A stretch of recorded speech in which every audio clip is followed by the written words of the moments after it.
A friend donated me these vintage floppy disks from 1994, Windows for Workgroups 3.11. The only question is, will these still work after 26 years?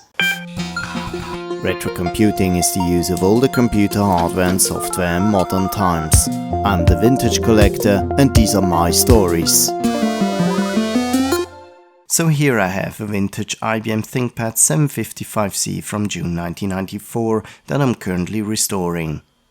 This laptop sports an 8486 DX2/50 CPU, a whopping 4 MB of RAM and a 340 MB hard drive, along with a 10.4-inch VGA 256 colors display. Just about right for a contemporary Windows 3.11 installation. I had it prepared already with a period correct IBM PC-DOS 6.3 so we can start the Windows setup right away. So let's change to drive A and fire setup.exe. At least we get no unrecoverable read errors yet.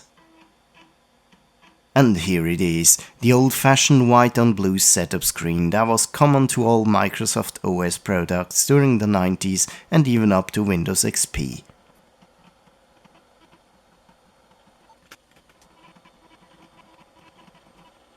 Eventually, the graphical setup will be launched.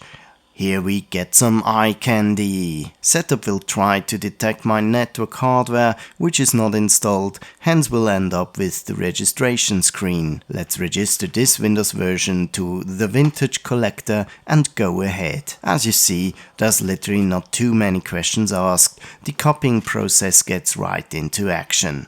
Uh-oh. I can hear repeated read attempts on the floppy disk. I was just too lucky this happened during my camera flyby, was I? And here it is, the dreaded error message about an unreadable file. Maybe I'm not just as lucky as I hoped for, but let's try one thing quickly. I reseated the floppy disk and hit retry, and now it funnily enough continues. And after swapping a few more floppy disks, I'm finally presented with the Windows Program Manager. And this concludes my attempt on installing Windows for Workgroups 3.11 from these 26-year-old floppy disks. The installation took me a mere 35 minutes and left me with a totally working Windows installation. 2 disks were ignored as I didn't install the networking support. Still, I was totally surprised to see these floppy disks still working after this long time. There was just one read error, which eventually got away after resetting the floppy disk. If you liked this video, then please give me a thumbs up. See you next time.